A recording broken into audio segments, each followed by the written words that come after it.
हम हरिद्वार जा रहे हैं तो ऐसी कृपा करना कि कहीं किसी संत की कथा होती हुई मिल जाए तो कम से कम वहां जाकर के कथा सुनने का अवसर मिल जाए। और मैं विश्वास के साथ कहता हूं, यदि आपको कभी भी किसी भी तीर्थ में जाते समय कभी भी कान में आवाज पड़ जाए किसी संत की कथा हो रही हो, तो एक बात आप नोट कर लेना और मेरी बात मान लेना, आप पूरे दिन कहीं भी घूमते रहना, सुबह शाम किसी भी स्थान पर जाना, पर अगर कान में आवाज पड़ जाए, आप चित्र देख लें कि आज इस जगह कथा हो रही है और आप जानते हो कि ये स्थान कहां पर है, तो आप उस तीर्थ में भले ही 1 घंटे, आधे घंटे, जितना समय मिले बैठ करके कथा सुनना। क्यों? क्योंकि तीर्थ छुट्टियां बिताने का स्थान नहीं है, तीर्थ पिकनिक मनाने का स्थान नहीं है, तीर्थ भगवान की सत्संग हरि चर्चा सुनने का स्थान है। प्रेम से बोलो राधे राधे। और आप सोचते होंगे कि तीर्थ बिना भगवान की कथा के पूरा हो जाएगा, कभी नहीं होगा ना। जब तक आपने तीर्थ में जाकर के भगवान की कथा संतों के मुख से न सुनी, तब तक आपका तीर्थ पूरा हुआ ही नहीं।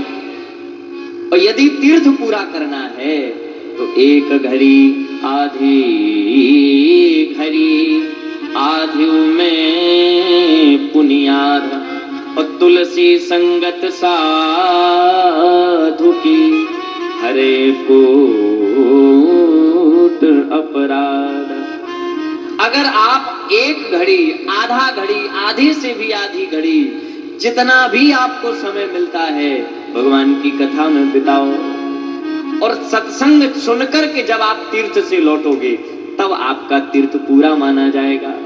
हाँ, आप सोचो कि हम गए हरि की पौड़ी में स्नान कर लिया, ये तो आपका सौभाग्य है, स्नान कर लिया, लेकिन कहीं भी अब कोई कह रहा था महाराज अब ये एक समस्या है, मान लो हम जब तीर्थ में गए और उस समय किसी संत की, आचार्य की, किसी ब्राह्मण देवता की कोई कथा न हो रही होगी, तो अब तीर्थ हम पूरा कैसे करें? आप तो कहते सत्संग सुनो, कथा सुनो, तब तीर्थ पूरा माना जाएगा।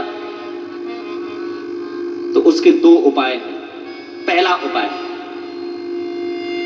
आप जहां ठहरे हो, मैं एक निवेदन और करूंगा आपसे, प्रयास ये करना जब भी तीर्थ में जाओ तो जहां आप ठहर रहे हो उस ठहरने के स्थान में आपको आध्यात्मिक पर्यावरण समझ में आ रहा है अथवा नहीं।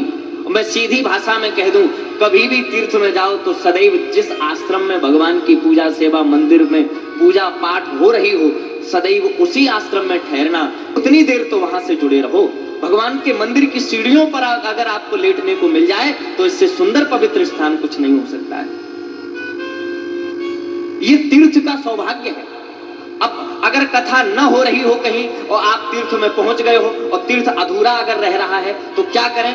उसके लिए एक उपाय यह है कि या तो आप जिस आश्रम में रुक रहे हो, जिस स्थान पर ठहर रहे हो, वहां के आचार्य जी, महात्मा जी, संत जी जो भी वहां रहते हो उनके पास बैठ जाओ और उनसे निवेदन करके कहो, प्रभु भले ही गीता का एक श्लोक सुना दो, कुछ भी करके 1 श्लोक ही उनसे सुन करके चले आओ, आपकी यात्रा पूरी हो गई। कोई कह रहा महाराज हम आचार्य जी तक, विद्वान महात्मा जी तक नहीं पहुंच पा रहे हैं, तो एक काम करो, कुछ नहीं है, आप छोटी सी गीता की पुस्तक अपने पास रखो, रामायण रखो, कुछ, और आज तो भौतिक व्यवस्था है, आपको तो मोबाइल पर भी मिल जाएगा, कुछ नहीं, जिन परिवार के लोगों के साथ आप गए हो, जिस कक्ष में ठहरे हो, या गंगा जी के किनारे शाम को जब आप घूमने जाओ तो वहीं बैठ जाना, अपने बच्चों को बैठाना, परिवारी जनों को बैठाना और वो गीता अपने मोबाइल में निकाल देना, या रामचरितमानस की कुछ चौपाइयां निकाल देना, या हनुमान चालीसा को अर्थ सहित निकाल लेना, बस बैठा करके बच्चों को आप स्वयं सुना देना, सत्संग हो गया। इससे सुंदर अवसर और कुछ नहीं होगा। और जब तक आपने यह न किया तो बिन हरि कथा तरही नहीं जासु। बिन हरि की कथा के, और देखो हरि की कथा क्यों? क्योंकि आप हरि के द्वार हो, और हरि के द्वार में भी हरिद्वार की बातें हो तो क्या मतलब हुआ? प्रेम से बोलो राधे राधे। हरिद्वार में जाकर के तो हरि की कथा ही होनी चाहिए, और कथा सुनना सुनाना दोनों ही पुण्य का आपको लाभ देगा। जरूरी ये नहीं कि आप सुन ही रहे हो, अगर सुन रहे हो तो ये बहुत अच्छा है। हमारे गुरु महाराज एक बात कहते थे, अगर सुन रहे हो तो ये बहुत अच्छा है, और सुना रहे हो तो ये उससे